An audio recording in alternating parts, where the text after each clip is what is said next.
Hi everybody, welcome back to my channel, The Healing Heart. I'm Calgan, you're you, and let's go through this together. And just before I get started today, I just want to make a note that basically everybody reacts to loss or breakup or divorce or, a death as well in different ways. And there's a lot of people that might watch my channel and not relate to it, and that's fine. There's so many channels out there. So if you've just come out of a long-term relationship and you're feeling okay, or it's like you're angry about it, man, nah, I don't care, whatever. Then perhaps my channel's not for you. My channel is more geared towards those people that are hurting, deeply hurt, looking for ways to recover, and perhaps more spiritual enlightenment, diet, taking care of your health, that sort of thing, and more longer term healing, because it's a common reaction to suffer a loss, especially through divorce or breakup, and sort of put up that resistance, I don't care, nuts to them, whatever. And that's okay, but you're running the risk of suppressing emotions that may need to be healed a bit more sort of properly. Otherwise, they can come out down the track or manifest in physical ailments as well. And I've done a couple of other videos around that, based around that. All right, but since you're here, I'm a bit upset because I've run out of coconut water at the moment, but I do have some really nice, refreshing bottled water, and of course the red grapes, blueberries. I've been eating papaya, mango, and green vegetables are obviously very, very important to your diet. Please try and stay away from sugars, junk foods, alcohol, drugs, anything like that. It's only a short-term fix. If you really want to try and get on top of this, those things are only going to make it a bit harder and probably delay it and draw it out even further.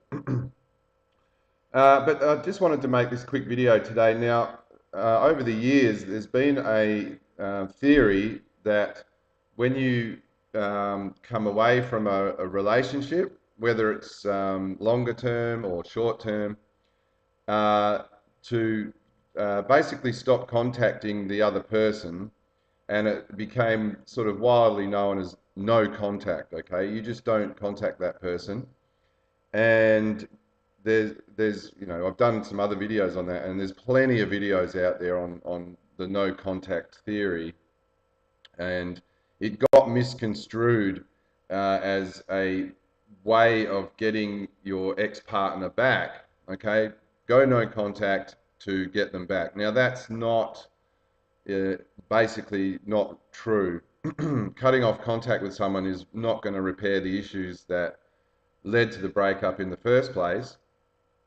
What it is designed for is to respect that person's decision and to stop making things worse, because the other side of no contact is obviously full-on contact, and that can end up in all sorts of bad ways for you. Well, basically for you, it's probably going to annoy the hell out of them, but if you can't stop, if you cannot step away, you could end up, with restraining orders. You could get it beaten up by relatives, or it's just all sorts of things. So in the immediate term, it's very important to just accept that that person's made that decision and stop contacting them.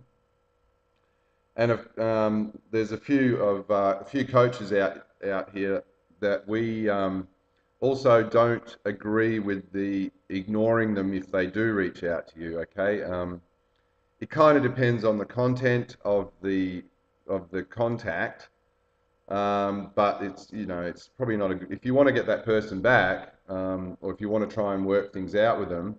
How is flat out ignoring them going to make that happen? there's got to be communication and there's got to be discussion from both sides. Mostly it's based in attraction though, and if they come around and you're sort of groveling on the couch in your tracksuit pants, eating ice cream, and you've lost your job, and that's not attractive at all, you need to do the best you can to take care of yourself. Okay, but yeah, it's important to just stop contacting them, let them contact you if they want, and then respond going forward from there. But today's video, I don't see a lot of videos around this subject, which is basically called what's called light contact. And you know, light contact is mainly for people that you know, because of circumstances, can't really just go no contact. And I was going to just put up a couple of reasons of why that might be. And hopefully this video might apply to some of you who are more in that situation, okay? Now the first one, and this is probably the biggest one, is you know, children. If there's children involved, if you, certainly if they are, you know, you've got children together, and even stepchildren, but I'll say a bit about that in a second. But if you've got children together with that person, then it's gonna, you know, it's not going to be the right thing to do to just cut off contact and walk away. And I know a lot of people do that. It seems to be more men than women, but it absolutely breaks my heart to think that you could have a biological child with someone and just walk away from that. You know, I can't fathom that myself. The children are innocent. They are not, you know, they're not the problem. They're not the cause of it, and so they shouldn't have to suffer for that. So please, if you have children together, you need to, you know, you took that responsibility on when you either had the children or when you got into a relationship with someone who had children, and you've bonded with them. You know, so what you kind of need to do in that case is to put your own grief, your own hurt, your own anger, whatever it is you're feeling, aside, and do what's right for the kids, you know, at any age. I think children are going to react a little bit differently depending on what age they're at, but it's never good. It's just never good. I don't think many children ever, when their actual parents split up, will say, "Oh, I'm glad that happened." Perhaps if it's a, you know, step parent who they don't get along with, then they can be glad about it. But in general, what I've seen with biological parents that split up, the children can spend a long time hoping or wanting them to get back together. So in that case, you kind of need to work out with your ex-partner what the situation is going to be with the children ahead of time. And when you talk to your ex-partner, try to just keep it about that. You know, again, don't go back into trying to convince them to give it another shot, or begging and pleading especially, or trying to be around them all the time. If they're dating someone else or if they're with someone else, you know, don't go in there with guns a-blazing. It's just going to make it worse. Just try to say, okay, you know, how are we going to transition the children? Are they going to stay with me 1 week and with you 1 week? And how are we going to go about, you know, sorting that out? And also things with school, any sort of issues to do with the children, just keep it about that. You know, just try to, whatever discussions you're having with your ex-partner, don't go back into that trying to convince them. Keep it about the children. But look, please, again, keep it about the children. You know what I mean? Like, I know you're hurt and I know you're upset. It's devastating. It's disappointing. The breakdown of that family unit, it's just absolutely heartbreaking for most of us. But try to keep the children above that. And you know, in the longer term, as you heal up and stuff like that, you'll also feel a bit better that you've done the right thing. I think if you walk away from the kids, or you try to use the children against the other person, any of that nasty stuff, you're going to have to deal with a lot of guilt down the track that you did that, unless you're an absolute uncaring robot of a human being, okay? So the second reason on the list here that you may not be able to go no contact is you've got property together, or you've got a business together. Now, a lot of that is going to be dependent on how deep you are into that property or that business together. If we look at property, I've seen people who are married or together a long term. They decide that they're going to break up, but then they try to still continue living together. Now basically that never works. It just gets to that point where you can't move on really, and you certainly won't be open to meeting someone new and bringing them back to your house and your ex-partner's there. And the same goes if they start seeing someone else and they they bring that other person around. I mean, how is that going to be? Maybe in some very minor cases, minority of cases, that could work, but really, when you look at it logically, no. So the best thing to do is for one person to move out. Doesn't have to be totally straight away. You could maybe take some things and go and stay with some friends, or move out whilst you try and work through this difficult period. Because at this stage of the relationship, if you do, things right, and there may be a chance to repair the relationship, but it's going to make it harder if you stay at the house, if you just move into another room. You know what I mean? There needs to be that period of getting used to not having that person there.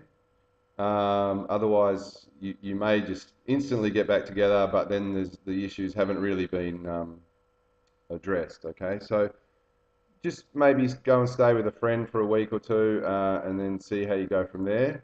But living together whilst you're going to be separating and eventually divorcing or breaking up, which in a lot of the times that happens, it's probably better to just move out for the initial time.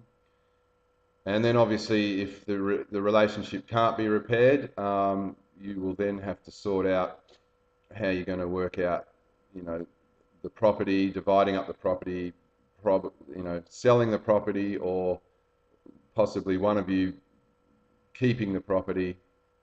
I'm not a lawyer. I don't really know the legal side of that sort of thing, but having a property together is also another reason why you probably won't be able to just go no contact. And business together, this business, again, it depends on how entrenched you are. It's a little bit easier maybe in that you can, one person can leave the business and be replaced. It doesn't necessarily mean that you have to lose that business. And if that business is important to you and, and it's doing well, then I would, do all I can to keep that business going, because if you lose your income, that's only going to make things worse. If you go down the financial strain as well, and a lot of people do, unfortunately, this sort of upheaval in life can lead to bankruptcy, financial worries, and financial worries for the majority of us are up there in the top 3 stressors in life. So again, try to work out what you're going to do with the business, if you're going to keep it on, but working together like that is also going to be it's going to be like living together almost, in trying to heal from this and move forward with your life. So again, it depends on how entrenched you are in that business, but very important to try and do what you can to, especially if it's a successful business, to keep it going, okay? But again, keep whatever contact you have about the business. Don't go back into trying to talk about the relationship or trying to, beg or plead or try to convince them. You know, look, if they've made that decision, they need to make the decision to repair it. And no amount of begging or pleading from you is going to, you know, it's probably going to make it worse, if anything. It justifies their decision, and it's just widely sort of proven. You know, I can show you hundreds and hundreds of stories. Oh, in fact, the most common reaction when someone's getting broken up with is they start begging and pleading and trying to convince that person. That's the most common reaction, and it never works. And even if it does work in the short term, that person feels sorry for you, or oh my God, I can't, you know, I'm hurting that person, I need to go back. It doesn't last. You know, changes need to be made, and changes will take time. Okay, and so the last thing I put on this list, right, is family and friends. Now, obviously, if you've been together a long time, especially if you've been married, you're going to have mutual friends, family members, you know, interacting. You've really grown a part of each other's family, and a lot of the time, those people, well, sometimes they feel like they need to, you know, get in there and try and do things to help you repair it, and that sort of thing. But similarly to you doing that, it can make it worse. Um, you know, I've seen people, and I've done this myself in the past. You can't contact your ex, or you don't want to sort of talk to them, so you'll start talking to their family members. You know, ringing up the mother, the father, the brother, the sister, the cousin. You know, trying to look, you're trying to repair the relationship. That's what you're trying to do. You are desperately wanting to get back with that person because it's a biological response. That's why you're hurting. And so you'll go into panic mode and you'll come up with all these ideas. But it's not recommended to go doing that. You're only putting pressure on those family members or those friends. And in a lot of times, it's just going to make your ex-partner even more annoyed. Okay. Um, so very difficult. You know, you're going to probably, if this breakup goes ahead, you're probably going to lose some friends, and you're probably going to lose family members from their side of the family.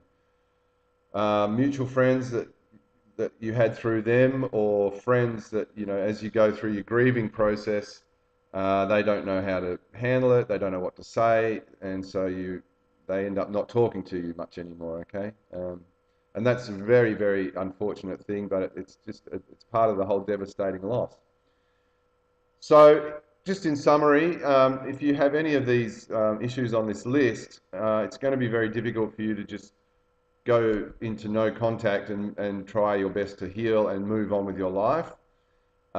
Property, business, family, and friends, not too bad. You just have to keep it business-like and work out the best thing to do in those situations. But with the children, you know, look, please put your own sort of hurt aside. Don't try not to be angry. You know, you see some horrific stories, especially in the news, and I understand how difficult it is. You're panicking, you're having anxiety, and you sometimes you can wind up doing something, you know, terrible. But in some ways, it's, you know, well, not really, but in some ways, it's just as terrible just to walk out of their life. That can cause long-term damage as well. So try to rise above your hurt, rise above your anger, and do what's right for the children. Okay.